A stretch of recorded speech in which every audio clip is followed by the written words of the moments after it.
Hey guys, Game Boy here. Welcome back to another video. So there is a couple of things I want to get out of the way first. Let's start off with this being recorded the day before the Game Awards, and not only that, but we are going to be talking about a couple of leaks about games that are supposed to be at the Game Awards. There's only two games, which is Perfect Dark and the Among Us 2.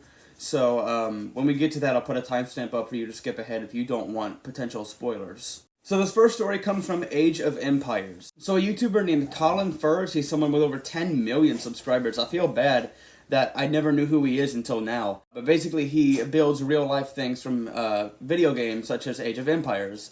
And Microsoft sponsored the video and asked him to build a catapult from Age of Empires, and he did, and he actually managed to pull it off really good. The next story comes from Among Us. A Twitch streamer with over 500,000 subs named Julian opened up a lobby in this game, and as soon as that happened, he got so much hate, along with his friends who also got hate. Julian tweeted this out. He said, "Playing video games like anything else in life doesn't make it okay to make women feel small." This next story comes from Apex Legends. So an Instagram cosplayer with over 200,000 followers named It Looks Like Killed posted this. This looks amazing. This next story comes from Batman Arkham Knight. This had a surprise update that I honestly didn't expect. Rocksteady tweeted out this. They said, "You asked and we couldn't help but answer with a little gift just in time for the holiday season. From today, all Batman Arkham Knight players can access the Zero and R and anime Batman skins via free update." This next story comes from a game that I have never talked about here on the channel before. It's a game called Bendy in the Dark Revival, a sequel to Bendy and the Ink Machine. So this has unfortunately been delayed to next year, and as of right now, there is no confirmed specific release date. The official Bendy Twitter said this. It said, "Important information about Bendy and the Dark Revival. It's been a crazy year for all of us, and one that will live on in our memories for a long time to come. Working on Bendy and the Dark Revival this time has definitely been an exciting and giant undertaking. The game itself is easily 10 times the complexity and scarce of the original Bendy and the Ink Machine, and we're looking to make it an incredible release for our fans and all gamers alike. This truly will be a special gaming experience like no other. So to make sure when you get this game in your hands that it's everything we want it to be, we will be pushing back the release date into 2021. We know this super sucks. We've worked hundreds and hundreds and hundreds of hours trying to make it happen within 2020, but if we rush this game out, we will let you down. We will not let that happen. Bendy fans deserve the best, and we want to give it to them. It will be worth the wait. Thank you for your understanding, and we'll do everything we can to get BATDR into your nightmares." This next story comes from Borderlands 2. So remember a couple videos ago where I talked about the Switch version of this unfortunately crashing on some people? We have an update on that.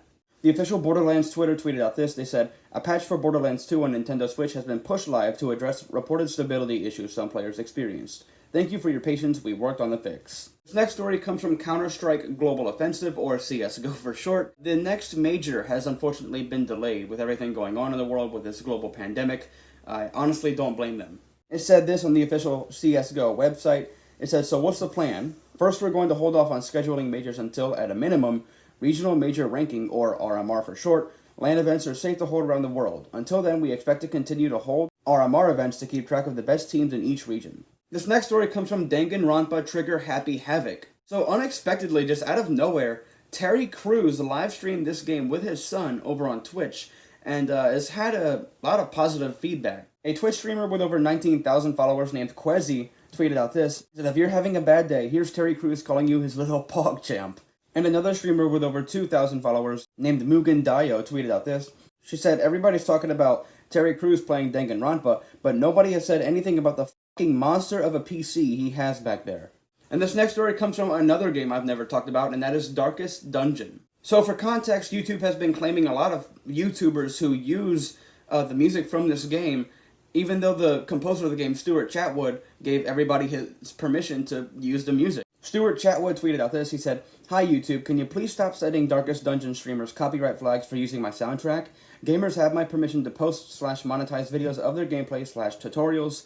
I'd appreciate a credit in their descriptions, but they can keep the money." And then the next day, a YouTuber came forward and claimed that, yeah, this is true. He's someone with over 7,000 subscribers named ShuffleFM. He responded and said, "Thank you, Mr. Chatwood. My videos have been getting flagged over the last 2 days, and I was wondering what the change was. Good to know it's totally on YouTube for doing this." This next story comes from Dead Cells. So the release date for the latest DLC has been leaked, and is supposed to come out January to March of next year. Not only that, but this game has now reached over 3.5 million copies sold, so congratulations to Motion Twin. This next story comes from Dead Island 2.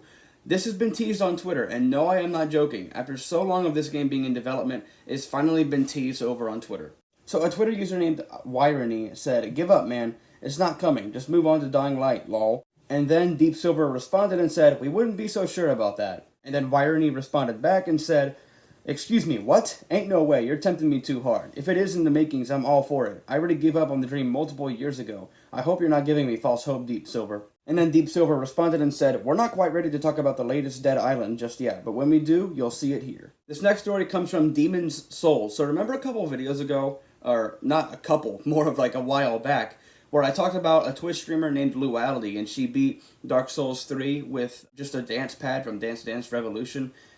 Yeah, she's back, and she managed to beat the boss, the Fire Lurker, with a dance pad. That's just, it's insane what this girl can do. Not only that, but a Twitch streamer with over 6,000 followers named SuperLouis64 beat this game with a pair of bongos. You know that game, Donkey Kong Jungle Beat? He beat it with that. What the hell? So this next story comes from Donkey Kong Country 2. Last week on Thursday was the game's 25th anniversary, and in honor of it, Steve Mails tweeted out this. He said, 25 years of Donkey Kong Country 2. Thanks for playing. And this next story comes from the Japanese-only Doraemon, Nobita's Little Star Wars. So a video game version of this has been leaked over on a site called Rakuten. Translated, the release date is March 3rd of next year. And this next story comes from another game I've never talked about before, and that is Dragalia Lost. So a user on Reddit named Bruno Leonardo said this. He says, "It seems another collab unit got data mined. Maybe they will announce it on Digest, then launch on February like Monster Hunter. So consider saving polls if you don't mind spoilers." And then a Twitter user named Esra said, "Yeah, I just don't care about Persona 5. And then Bruno Leonardo edited the post, and he said, "Full on comments. I got the list from Dragalian Stop Telegram channel at Dragalian. It seems like they got from the Albarian Adventures Discord server." This next story comes from the Dragon Age series. So last year at the Game Awards, we all had Dragon Age 4 teased, and there's a potential update for this. So now Jeff Keighley, who hosts the Game Awards, tweeted out this. He said, "Don't miss a special look at the next Dragon Age from BioWare during the Game Awards next Thursday." This next story comes from Dragon's Lair. So the Replicade for this game is back in stock, and I'll leave a link to it if you want to go get it. This next story comes from Dragon Quest XI. So the, I guess the non-definitive version has now been delisted over on Steam, and has been replaced with the Switch version. And if you look, it says, "This version of Dragon Quest XI is no longer available. Please see the new Dragon Quest XI-S." This next story comes from the Drawn to Life series. So, remember a couple videos ago I talked about a new game in the series coming to the Switch? Well, now there's an update on us potentially getting Switch ports from the original and the second one. So in an interview with Nintendo Everything, the founder of Digital Continue, Joseph Tringali, said this. "I've given a good amount of thought to it, and it's something I'd love to tackle. Direct ports aren't an option because of the extensive stylus features in the first two. But there are some cool ideas that I think could work well. Doing this along with a bigger sequel are both things we'd love to take on. However, any future plans depend 100% on a big enough audience to be there for it. It's going to depend on the reception of Two Realms." And this next story comes from an old game called Evo Search for Eden, or Evo Search for Eden. This is a very dark kind of lore. So a YouTuber with over 190 subscribers named FrankFurtKaiser, he made a video, and apparently there's this place in the game where if you drink the water enough, you will actually turn into a slime from Dragon Quest. And it makes sense because Square Enix made this game, and they also made Dragon Quest. Which begs the question, is every single slime someone who is dumb enough to drink the bad water? This next story comes from Fall Guys. So the official Fall Guys tweeted out this, and it said, "Time to suit up soon." And if you look, you can see that it looks kind of like Doom Guy, and everybody's saying that Doom Guy is coming to Fall Guys. And this next story comes from Fortnite. We have a potential Predator and Fortnite crossover. A YouTuber with over 4 million subscribers named Top 5 Gaming tweeted out this. He said, "Fortnite is teasing a Predator collab in Stealthy Stronghold. Check this out. Truck being used as a generator in a Predator movie, plus the crashed helicopter, and the logo of the Predator locking onto something, all in the same POI." And this next story comes from Genshin Impact. Nep Impact tweeted out this about one of the future characters, and he said, "Here's one of the future characters, Tohama, and he is a 5-star character." I think that's what it's supposed to say. This next story comes from Hyperdimension Neptunia. A remake has now been announced, and is coming to the PS5 in next year. Now this is a remake specifically of Hyperdimension Neptunia Rebirth 1. This next story comes from the Jak and Daxter series. So last week on Friday was the game's 19th anniversary, so congratulations to Naughty Dog. And this next story comes from the Kirby series. There are now more plushies that you can get, so if you want to get them, I'll leave a link to it down below. This next story comes from League of Legends. So an Instagram cosplayer with nearly 30,000 followers posted this. This next story comes from Metal Gear Solid. We kind of have an update on a remake, and David Hayter, the voice actor of Snake, said this over on Twitter. So a YouTuber with 18 subscribers named Rocket Man said, @David Hayter, is there any truth to the rumors of the Metal Gear Solid remake? If so, please tell me if you are voicing Solid Snake again or not. And then David Hayter saw that, quote tweeted it, and said, I honestly don't know if the rumors are true, but if they are, let the studio know you'd like to see me back as Snake. I'm always down to return to Shadow Moses Island. Next story comes from Mortal Kombat 11. So a Twitter user named Scavora tweeted out this. New Mortal Kombat 11 Combat Pack 3 leaked with proof sent to Reddit mods. And if you look at the Reddit post, it says, I received from a source what appears to be a screenshot of an internal email chain from NRS. This came from a source who previously leaked details of both Aftermath and Pack 2. The email appears to confirm 4 characters as well as a new tower and more movie skins, specifically Smoke, Serena, Havoc, Deathstroke, the Living Forest, and Annihilation Sindel skin, and a Test Your Might tower. And then if you look at the comments, it says that the mods actually came forward and confirmed that this person sent them pics. And this next story comes from the Okami series. So we have a couple of things to talk about, so if you don't want to hear this, I'll put a timestamp up for you, so there you go. So a user over on Reset Era named Matsi said this, and this is actually an update on the Capcom leak. Nothing really too big. It's just revealing the sales numbers of HD version.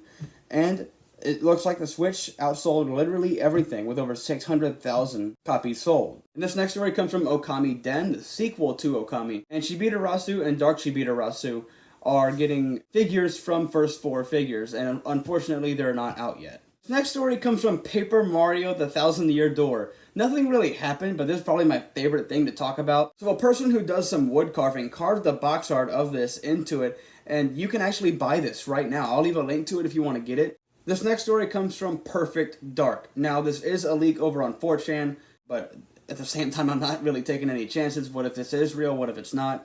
A site called AltCar picked up on this, and the leak says Perfect Dark. It's an episodic third-person stealth game with optional co-op, getting announced at the Game Awards. It plays similar to Splinter Cell with its own twist. Trailer song is No Church in the Wild West by Kanye West. Volume 1 releases on Christmas Eve, completely free on Game Pass. Each episode is split into 12 episodes, and each season is 5 volumes. And this next story comes from Pokemon Sword and Shield. A Twitch streamer with over 6,000 subs named Agent V tweeted out this. They said, I can't believe this is real. 1% authentic shiny Synesty has finally been found. I'm so happy right now. I will remember this for the rest of my life. She's looking for a certain Synesty that has a marking on the bottom of it. Congratulations to Agent V. Shiny Pokemon are very hard to come by. This next story comes from the Prince of Persia series. So a Reddit user named Mr. Orion44 translated what a YouTuber said. His name is LazyAssassin, and he posted the translation over on Reddit, and this is what it said. He said, aside from that, I've got a new Prince of Persia leak that you won't find on any other news source. Basically, Sands of Time is coming next year anyway, but aside from that, Ubisoft is working on a completely new PoP game that won't be a remake. Now, the early concept is being worked on, where game mechanics are completely being redesigned, and you can say that it'll reboot the series. It'll probably come out in 2023 or 2024. And if I get any news regarding it, I'll definitely tell you. And this next story comes from the latest Resident Evil movie. So a Twitter account called Biohazard Declassified tweeted out this, and they said Emmy's, the diner that Claire is inside of during her opening cutscene in Resident Evil 2, has been spotted in Sudbury, Ontario, where the Resident Evil reboot film is being shot. The actual diner being used is named Gus's Restaurant. And this next story comes from Rivals of Aether. So Limited Run Games has now come out with a physical and a physical collector's edition, and they tweeted out this. They said this one is for the fighting game community, and honestly ourselves. Rivals of Aether is getting a physical limited run for the Nintendo Switch. Its 4-week pre-order window starts next Friday, December 11th at 10 a.m. Eastern. And you know we had to do a collector's edition. Art cards, the soundtrack on CD, a Crag vinyl figure, plus Sylveling and Sunny Plushies, and you know, the game. Standard and collector's edition will both be available for 4 weeks. Pre-orders start December 11th. This next story comes from the Sonic the Hedgehog movie once again. This comes from WeGotThisCovered.com. I've talked about them before. The article says, insider Daniel Rickman claims that the 58-year-old has not only signed on for multiple Sonic the Hedgehog films, but a solo spin-off series for Robotnik is also in the early planning stages, with Paramount presumably aiming to build the entire cinematic universe based around the beloved video games and the characters who populate them. This next story comes from Splatoon 2, so let me give you a bit of context before I get into this. So the official Splatoon News Twitter a while back said, official tournament happening soon, but want to hear something cool? For every participant joining an NA Open with Melee-related names, I will put $5 towards Slippy.gg development. So far, 5 teams have signed up with Melee names. Let's see if we can get more. And for a while, we actually thought that we won something. A YouTuber with over 400,000 subscribers that I am personally a fan of, his name is Introspective, he's tweeted out this. He says, so that community-funded Splatoon tourney is now the highest prize pool in the history of the game.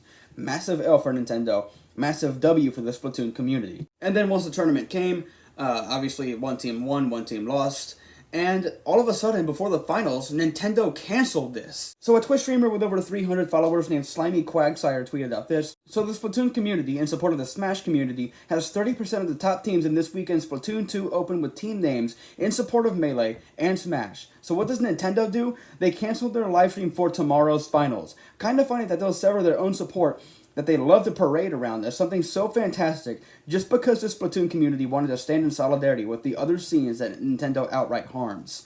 To be clear, this is Nintendo's call, not any of the TOs or broadcasters they've enlisted for the weekend. That is damage control and an outright spit in the face of all of their dedicated competitive scenes, but we ain't surprised, lol. And this next story comes from the Spyro series. I don't think I've ever talked about this, or even said this, but I played more Spyro games than I did Crash, and Spyro was just my childhood. So a Twitter user named Spyro Universe tweeted out this. They said the first official hint for Spyro 4 is here. The Crash 4 is About Time art book has a quote which confirms the hint, and a little hint at Spyro. And then in the next tweet he zooms in, because at first glance I didn't see it, but he zooms in to show where Spyro's at, and oh my god, I'm really excited for that. And this next story comes from the new and upcoming Story of Seasons Pioneers of Olive Town. So the pre-orders are now open, and I will leave a link down to it if you want to get it, both the standard and the premium version. And this next story comes from Super Mario Maker. So we all know that the services for this game, for the Wii U version at least, is going to end next year in March. And a Twitch streamer, 12,000 followers named Chainchomp Braden, tweeted out this. He said a few thousand hours can no longer be considered an exaggeration. Between upload attempts and practice in the editor, 3,000 hours have now been surpassed. And then once Nintendo announced that Mario Maker was ending and that they were cutting ties with it, Braden said this. He said, oops, lol, I don't really care. The goal is just to clear it for myself. After clearing, I will release a full overview for anyone wanting to accurately rebuild it. Inconvenient, but also insignificant compared to actually grinding it. This next story comes from Nirvana. This is a sequel to Valhalla. It's unfortunately been delayed, and as of right now, there is no confirmed release date. This next story comes from The Wolf Among Us 2. I'll put a timestamp up for you to skip ahead if you don't want to hear potential spoilers. This is a leak over on Reddit, I will say that. So this is your only spoiler warning. So a leak on Reddit says we're getting more info at the Game Awards, and this is what it said. So the Reddit post says there will be a The Wolf Among Us 2 trailer and small developer update video about a minute in length. Confirmed cast includes Adam Harrington, Aaron Yvette, Gavin Hammond, Melissa Hutchinson, Nick Apostolides, Troy Baker, Dave Finoy, Ashley Birch, Cree Summers, Patrick Warburton. 2 years after the first game, 5 episodes, primarily set in New York City, but Big B will travel to a small town in Vermont to investigate a fable who went missing at some point in the story. Snow White will be playable in certain sections. Releases on PS4, PS5, Xbox One and X, and PC. No Switch. Release date is planned for winter 2021. And for this final story comes from Xenoblade Chronicles 2. So earlier this month was the game's 3rd anniversary. Anyways guys, that's all I wanted to talk about in this video. If there are any updates while I'm editing, I will put them. Obviously, I do that sometimes. This is recorded before the Game Awards, so if there is any updates, then I will go back and edit them. If you like the video, leave a thumbs up. If you're new, subscribe. Really helps out a lot. Thank you for watching.